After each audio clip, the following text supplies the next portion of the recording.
Bienvenue dans une nouvelle vidéo les gars, je suis trop contente de vous retrouver. Je me suis mise en maillot parce que je vais aller profiter un peu de la piscine après. On est vendredi, demain je travaille, alors je travaille, oui c'est du travail. Je donne un live pour Atma, la communauté Atma, et j'ai trop hâte, ça va être ouf. Une masterclass sur l'astrologie d'1 heure. Et du coup, bah, je considère ça quand même comme du travail, même si c'est qu'1 heure, et même si ça me passionne, etc. Et même si c'est un workshop débutant, donc en fait, vraiment, je vais quasiment pas me préparer parce que c'est la base quoi, c'est la base, ça sort de mon cœur. Donc je vais prendre un peu de temps pour moi aujourd'hui et franchement j'avoue que là, cette saison des éclipses, elle est... dis-moi dans les commentaires comment tu te sens parce que c'est toujours la même chose hein. Et à chaque fois il faut que je me le rappelle tu vois.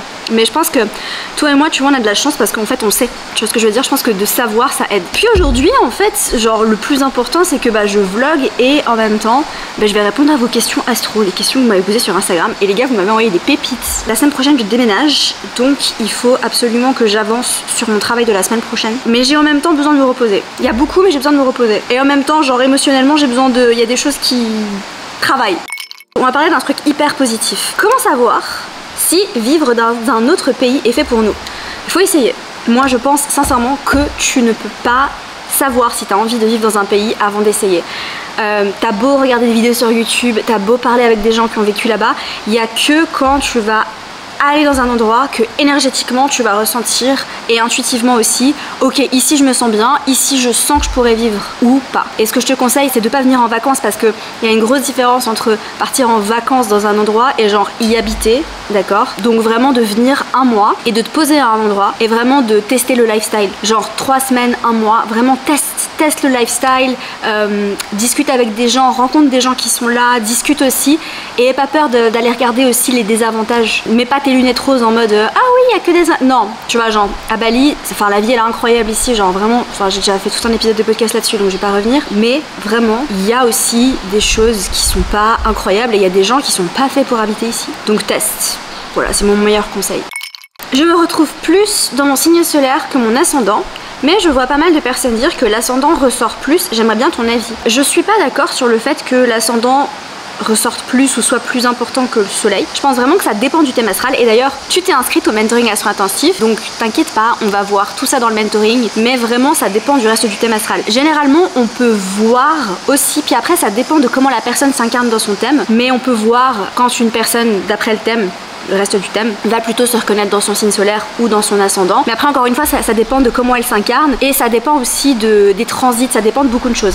Après je vois que toi tu as le soleil en lion, tu m'as dit j'ai le soleil en lion et mon ascendant en scorpion. Donc faut quand même savoir un truc, c'est que le soleil en lion il est à domicile. Les planètes à domicile et en exaltation dans votre thème astral les gars, vous allez ressentir leurs énergies de façon plus forte. Donc si vous avez des planètes en domicile ou en exaltation, vous allez plus ressentir leurs énergies. Donc ça m'étonne pas en fait quand tu me dis que tu te retrouves plus dans ton signe solaire parce que ben, le soleil il est en domicile en lion. Si quelqu'un a la lune en cancer, et ben, il va connecter très fort en fait avec sa lune en cancer. Moi je sais que j'ai Vénus exaltée en poisson donc vraiment story of my life tu vois, genre vraiment je ressens ce placement très très fort. Ça c'est la première chose et puis après la deuxième chose c'est que ça dépend vraiment du reste du thème astral et ça dépend des périodes de ta vie aussi. En général ça c'est activé par transit et on est influencé par beaucoup de choses, d'accord? Mais il y a certains placements de ton thème qui vont être activés par transit que tu vas ressentir plus à certains moments. Par exemple là, j'ai passé une année très très gémeaux, vraiment parce que j'ai Jupiter qui est venu activer ma lune en gémeaux. Et d'ailleurs, j'en profite pour vous dire les gars que les portes du mentoring astro-intensif sont désormais ouvertes. Si toi qui me regardes, tu as envie de te former professionnellement à l'astrologie, ça se passe dans le mentoring. Le mentoring, qu'est-ce que c'est? C'est un accompagnement sur 6 mois. C'est pas une formation, c'est un accompagnement. Elle insiste.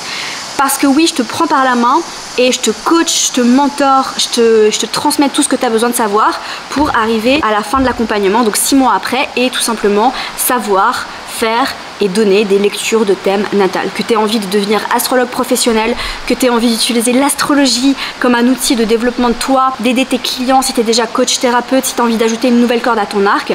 Bref, si tu veux suivre une méthode sérieuse et efficace pour te former à l'astrologie, que tu as envie d'être accompagné, que tu as envie d'être avec 14 autres personnes qui seront là avec toi dans le même bateau, qui vont vivre les mêmes choses que toi, c'est un accompagnement qui est transformateur. L'effet secondaire, c'est que tu vas vivre une transformation personnelle parce que tu vas apprendre à étudier des choses tellement profondes, tu vas plonger dans ton thème astral et ça va être magique. C'est ce qui se passe à chaque fois. Les personnes qui s'investissent à 2 millions de % dans le mentoring, non seulement elles apprennent à lire un thème astral, mais en plus de ça, elles vivent une transformation personnelle parce que elles apprennent à se voir différemment, elles comprennent certains de leurs schémas, certaines de leurs blessures, genre vraiment c'est magique. Donc on t'attend dans le mentoring, je le lance tous les 6 mois, voilà, donc les portes réouvrent tous les 6 mois. Si jamais tu peux pas t'inscrire maintenant, n'hésite pas à t'inscrire sur la liste d'attente parce qu'on réouvrira les inscriptions probablement au mois de mars 2025. Donc si c'est pas le bon moment maintenant, ce sera peut-être le bon moment en mars, donc inscris-toi sur la liste d'attente pour ne pas rater ça. Voilà, bref, je vais enfin répondre à Audrey, je vais travailler un peu, je vais aller nager.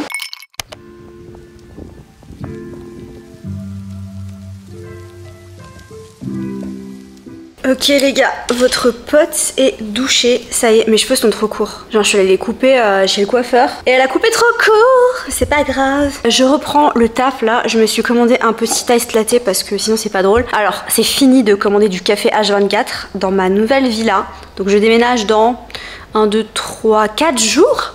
J'ai commandé une machine à café de compétition, genre vraiment une machine trop stylée et j'ai hâte de pouvoir me faire mes cafés moi-même parce que ça suffit en fait de passer mon temps à commander du café. Bon après ici ça coûte que dalle en vrai, mais quand même, faut être raisonnable un peu dans la vie parfois, n'est-ce pas? Alors, qu'est-ce que je dois faire? Donc je dois filmer cette vidéo, c'est sur ma to-do list, donc ça on est en train de le faire. Ensuite il faut que j'écrive le script du podcast que je vais enregistrer la semaine prochaine ou possiblement aujourd'hui si j'ai le temps. Je pense pas que j'aurai le temps parce que ce soir j'ai dîné avec mes copines, j'ai trop hâte, ça va être génial. Et je vais faire le calendrier édito des newsletters, donc la newsletter reprend, mais j'ai envie de lui donner un nouveau nom parce que j'ai l'impression que newsletter c'est genre, je sais pas, mais en tout cas la newsletter c'est un peu comme des articles de blog que tu reçois tous les dimanches matins dans ta boîte mail. Et on va très en profondeur dans des sujets très cool. J'avais fait toute une série sur les axes par exemple. Enfin, vraiment, vous êtes trop nombreux à me dire que vous kiffez trop la newsletter et ça demande du temps, ça demande de l'énergie. Et avec tout ce qui se passait là récemment, genre le lancement d'Astrowork, etc., j'ai pas eu le temps. Tu sais, je peux pas relancer le podcast, la newsletter, le contenu sur Instagram et YouTube. Genre vraiment, j'ai l'impression que je suis sur tous les fronts. Mais là, je reprends. Donc, je vais me faire un petit calendrier édito. S'il y a des sujets que t'as envie que j'aborde dans la newsletter, n'hésite pas à me le dire dans les commentaires aussi d'ailleurs. Et en même temps, je commande des meubles. Ce bureau, je le trouve beau. Vous voyez, genre, c'est un beau bois de qualité. J'en ai enregistré un autre que je trouvais très stylé. Celui-là. Vous préférez lequel? Celui-là, il fait très bali. Après, c'est sans la chaise, hein. Moi je veux pas une chaise comme ça. Mais je sais pas, j'ai pas l'impression que ça fit avec mon mood board de mon bureau. Alors, on répond à une question astro. Comment vivre l'intensité que l'on ressent lorsqu'on a sa Vénus en Scorpion? I feel you. J'ai Vénus en aspect à Pluton dans mon thème et j'ai une conjonction Lilith-Pluton en Scorpion dans ma maison 7. Donc ton intensité de Vénus en Scorpion, je la comprends même si c'est pas exactement la même chose, mais je comprends. Et je sais que par exemple, tu vois, c'est pas facile à vivre parce que là par exemple j'ai eu un crush avec un mec et je suis partie en mode obsession totale. Enfin bref, des fois je me fatigue moi-même, mais voilà. It is what it is, comme on dit en anglais. Voilà, je vais m'en remettre. Pour l'histoire, il est parti, donc voilà, il est parti. Mais je suis partie en obsession alors que c'est même pas un mec extraordinaire. Enfin bref, tu vois, tout ça pour dire que l'intensité que tu ressens, je la comprends. Et moi, en amour, j'arrive pas à être détachée. Genre vraiment, j'ai plein de copines qui genre, elles sont complètement détachées, elles s'en fichent. Mais moi, j'arrive pas, les gars. Le seul truc, en fait, c'est qu'il faut l'accepter. Il faut accepter cette intensité parce que c'est seulement en acceptant tout ce qui va avec l'énergie du placement que tu vas pouvoir aussi accéder au côté lumineux. Parce que tous les placements ont des côtés lumineux. Que ce soit des aspects dissonants, que ce soit certaines planètes en signe, en maison, etc. Même certaines choses qui sont difficiles, il y a toujours un côté sombre et un côté lumineux. Et c'est la même chose pour les placements qu'on pense qui sont genre hyper positifs, hyper bénéfiques. Bah, il y a aussi des côtés sombres, d'accord? Ça, c'est valable pour tout dans le thème astral. Il y a toujours ombre et lumière. Donc si tu veux accéder à la lumière de ce placement, c'est important d'accepter en fait cette intensité, d'accepter les côtés sombres, le côté jalousie, possessivité, etc. Tout ce qui va avec. Et voilà, moi mon intensité, j'apprends à l'accepter vraiment là parce que tu sais, il y a des moments où je me torture l'esprit et je me dis mais Amina, genre, it's not a big deal, genre vraiment ce mec, ça fait 5 jours que tu le connais, genre. Arrête, tu vois. Et un truc que je donne aussi aux étudiants du mentoring astro-intensif, c'est d'aller regarder ce qui se passe en face. Et en fait, souvent, tu peux calmer un placement en travaillant avec ce qui se passe en face. Même si t'as rien en face, même si t'as pas d'opposition, même si t'as pas de placement en taureau, tu peux te demander un truc, c'est qu'est-ce qu'un taureau ferait dans ce cas-là. Le taureau, c'est un signe qui est super ancré, qui prend la vie comme elle vient, qui est super simple. Tu vois, moi j'ai la chance entre guillemets d'avoir des placements en taureau, du coup j'essaie de revenir en taureau et je me dis ok, on revient en taureau, on se connecte à la matière, on se connecte à la vie, on se reconnecte à la sensualité, on se reconnecte à la terre aussi et on revient dans l'instant présent, on apprécie les petites choses de l'instant présent. Et tu vois, quand c'est trop intense, quand je sens que je pars trop dans cette intensité, bah j'essaye en fait de me faire des petits plaisirs. Tu vois, genre, je vais marcher au bord de l'eau en regardant le coucher du soleil, ou alors je me commande un bon petit café, ou alors je mange un bout de chocolat. Tu vois, je reviens vraiment à des petites choses simples comme ça, et ça m'aide énormément. Donc même si t'as pas de placement en taureau, pour vraiment accepter l'intensité, bah déjà de l'accepter, et aussi d'aller travailler avec ce qui se passe en face. Je pense que c'est un très bon conseil que je peux te donner. Voilà, je vais aller chercher mon café parce qu'il est arrivé. J'ai l'impression que le stylo là il s'est pas mélangé. C'est un café qu'ils ont appelé Spicy Palm Sugar. Alors j'ai demandé genre 3 fois moins de sucre parce que j'aime pas quand c'est trop sucré du tout. Mais j'étais curieuse, c'est le truc spicy là. C'est pas sucré, c'est bon. Oh! Mais je sens pas le côté spicy. Quels sont tes projets pour la suite et ta vie à Bali se déroule comment? Bah la vie à Bali les gars c'est trop bien. Enfin il y a des hauts, il y a des bas évidemment, enfin comme partout quoi, mais non c'est ouf quoi la vie à Bali, c'est trop bien. Je me sens hyper épanouie ici, je pense que ça se voit. J'ai trouvé mon endroit. Tout simplement, donc je vous souhaite tous de trouver votre endroit. Après Lisbonne c'était mon endroit aussi tu vois, ça l'a été pendant 3 ans.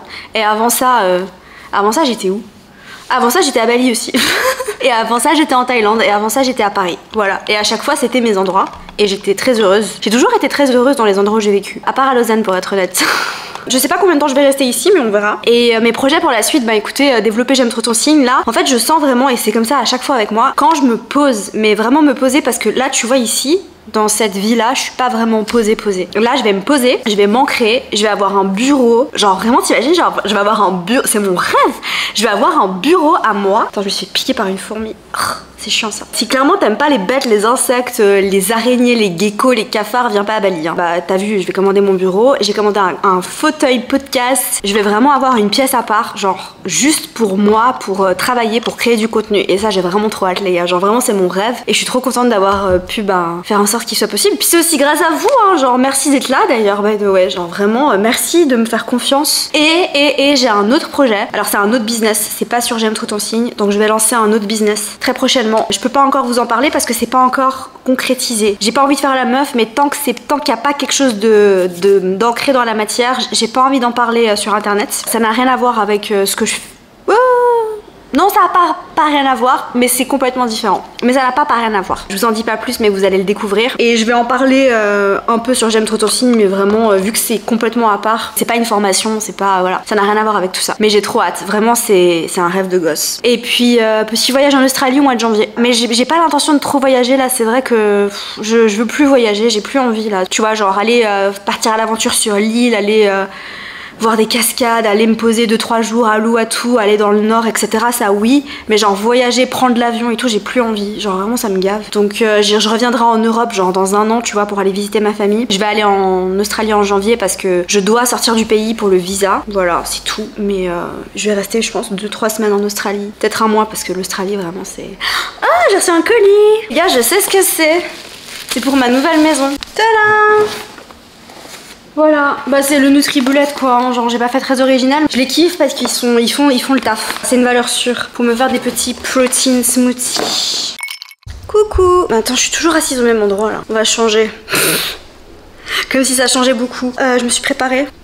Voilà. Enfin, c'est un petit dîner entre copines quoi, donc rien de fou, j'ai juste mis un peu de mascara, un peu de gloss et c'est parti. On va répondre à une question. Quand il y a une conjonction entre 2 planètes qui maîtrisent chacune une maison, quel impact ça peut avoir sur ces 2 secteurs de vie? Ils sont directement liés, absolument. Alors ça c'est une question astro, je dirais un peu plus poussée. Donc je te récapitule. Imagine, tu as 2 planètes qui sont conjointes dans ton thème astral et en fait c'est pas seulement valable pour la conjonction, c'est valable pour tous les aspects. Je vais prendre l'exemple d'une conjonction Soleil-Saturne. Voilà, t'as Soleil-Saturne en Capricorne, en maison 10, dans ton thème astral. Ce qu'il faut que tu comprennes, c'est que tu vas analyser cette conjonction de cette manière-là. Soleil-Saturne, ensuite tu vas faire Soleil-Saturne en Capricorne, Ensuite tu vas faire Soleil, Saturne en Capricorne en maison 10. C'est comme ça que je l'enseigne dans le mentoring astro-intensif d'ailleurs, by the way. Si jamais tu veux décortiquer les aspects, c'est le meilleur moyen en fait de vraiment les interpréter en profondeur. C'est de pas essayer de faire l'aspect plus le signe plus la maison, genre c'est trop. En fait il faut vraiment que tu décortiques par étapes et tu verras en fait que ça va être beaucoup plus simple et beaucoup plus fluide. Et c'est pour ça en fait que le module sur les aspects dans le mentoring astro-intensif il dure 6 semaines parce qu'en fait on y va étape par étape. Anyway, une fois que tu as analysé tout ça, la 4e étape que tu peux faire, c'est d'aller regarder quelle est la maison dans ton thème astral qui est gouvernée par le soleil et quelle est la maison qui est gouvernée par Saturne. Parce que, donc ça c'est la maison qui est en Lion et la maison qui est en Capricorne et en Verseau du coup. La maison qui est en Lion, elle est gouvernée par le soleil puisque le soleil gouverne le Lion. Donc ça c'est un petit peu plus poussé en astrologie, ok? Donc la maison qui est gouvernée par le Lion et la maison qui est gouvernée par le Capricorne vont directement être influencées par cette conjonction. Ça veut dire en fait que en plus de la maison 10, tu vas ajouter ces deux maisons-là à ton interprétation et effectivement, ces deux maisons vont être liées dans ton interprétation. Alors attends, je fais juste un petit calcul rapide. Donc imagine t'as la maison 5 en Lion et du coup la maison 10, donc il y a une répétition mais t'as la maison 10 en Capricorne, bah faut que tu te dises que les domaines de la maison 5 et de la maison 10 sont liés à travers cette conjonction Soleil-Saturne. Donc quand tu vas l'interpréter, tu vas pouvoir aussi ajouter à ton interprétation les domaines de la maison 5 et de la maison 10 et les lier ensemble. J'espère que c'est clair, c'est un peu plus complexe mais c'est vraiment quelque chose de magique que tu peux faire avec tous les aspects de ton thème. Tu vois par exemple je te parlais de Vénus, Pluton tout à l'heure, bah en fait faut que tu prennes les maisons en Taureau et en Balance et la maison en Scorpion, que tu lies ces domaines là ensemble. Donc en l'occurrence pour moi ça fait ma maison 2, ma maison 7 et ma maison 8. Donc ma maison 2, ma maison 7 et ma maison 8 sont directement liées à travers ce trigone Vénus-Pluton que j'ai dans mon thème astral. Voilà. Encore une fois si tu débutes et que c'est un peu trop compliqué, t'inquiète. Mais vraiment ça c'est un tips genre... Je vais aller marcher un peu les gars, j'ai besoin de me dégourdir les jambes, je vais écouter un podcast, aller marcher au bord de l'eau. Oh wow, wow. Another round of wow. Oh wow. Wow. Wait, the fries are amazing. They're ours. Don't even try. Bon les gars, je suis désolée pour la lumière, mais il fait nuit, il est bientôt 23 h, on a passé une soirée trop stylée avec les filles, c'était trop bien et on a bien mangé, c'était trop cool, on a été manger une glace après, enfin trop stylé. Donc voilà les gars, je sais pas si je vais répondre à une autre question, allez, vous savez quoi, j'en prends une dernière et après je vous laisse. Parce que votre pote Taureau est en retard là, il faut qu'elle aille dormir, qu'est-ce qui se passe là? J'ai reçu des questions intéressantes mais il y a les épisodes de podcast qui suivent qui vont répondre à ces questions. Des conseils pour réussir dans l'astrologie. J'ai un podcast qui va sortir au moment où j'enregistre cette vidéo mais qui est déjà sorti au moment où tu la regardes. Et dans cet épisode de podcast, je donne plein de conseils pour réussir dans l'astrologie donc n'hésite pas à aller checker ça. J'ai reçu une question sur la lune dans le thème progressé. Une nouvelle lune en thème progressé en quelques mots. J'en avais parlé vite fait dans le tout premier épisode de podcast de la saison 4. Je peux pas expliquer ça en 2 minutes parce que c'est un sujet qui est complexe et que c'est pas fait pour les personnes qui sont débutantes en astrologie. Et vraiment, si vous êtes suffisamment nombreux à être intéressés, je ferai une vidéo à part, voire une masterclass vraiment pour aller en profondeur sur le sujet de la lune dans le thème progressé, pas le thème progressé, ok? Parce que ça c'est une formation. Mais juste la lune, dites-vous un truc, c'est qu'en fait c'est tellement puissant que rien qu'avec la lune, vous pouvez déterminer des trucs de ouf. Évidemment, il y a un facteur qui fait que ça parle aussi de notre relation à nous-mêmes, à nos émotions, etc. Mais c'est surtout en fait que le cycle de la lune dans le thème progressé, c'est quelque chose qu'on vient analyser pour déterminer les phases de la vie d'une personne. Et c'est bluffant. C'est bluffant. À savoir que quand vous allez avoir une nouvelle lune dans un thème progressé, c'est un nouveau départ. On va prendre en compte toutes les phases de la lune. Moi, je me rappelle la première fois que j'ai analysé ça dans mon thème il y a quelques années. J'ai fait mais... what the fuck, genre vraiment ça, je voyais à quel point ma vie se dessinait, les cycles de ma vie se dessinaient en fonction du cycle de la lune dans le thème progressé, donc c'est hyper puissant, mais je peux pas expliquer ça en 2 minutes parce que c'est complexe et que j'ai pas envie de perdre tout le monde. Donc si toi qui me regardes ça t'intéresse, tu me le dis dans les commentaires et je ferai soit une vidéo dédiée, je pense que je ferai une vidéo YouTube parce qu'en podcast c'est un peu plus difficile à expliquer, je pense que je vais faire une vidéo avec peut-être des exemples, etc. J'espère sincèrement que cette vidéo vous aura plu, j'espère que vous avez kiffé. S'il vous plaît, vous savez que j'ai besoin de reconnaissance, dites-le moi. Si vous avez kiffé, laissez-moi un petit commentaire, mettez-moi un petit pouce bleu. Dites-moi ce que vous avez envie de voir sur cette chaîne. Surtout, je pense que c'est le plus important parce que c'est vrai que là, je suis un peu perdue au niveau des vues, au niveau de ce qui vous plaît, de ce qui vous plaît pas. J'ai un peu du mal à cerner. Donc n'hésitez pas à me le dire. Voilà. Et moi, je vous retrouve dans 2 semaines pour une nouvelle vidéo et demain pour un nouvel épisode du podcast. Bye!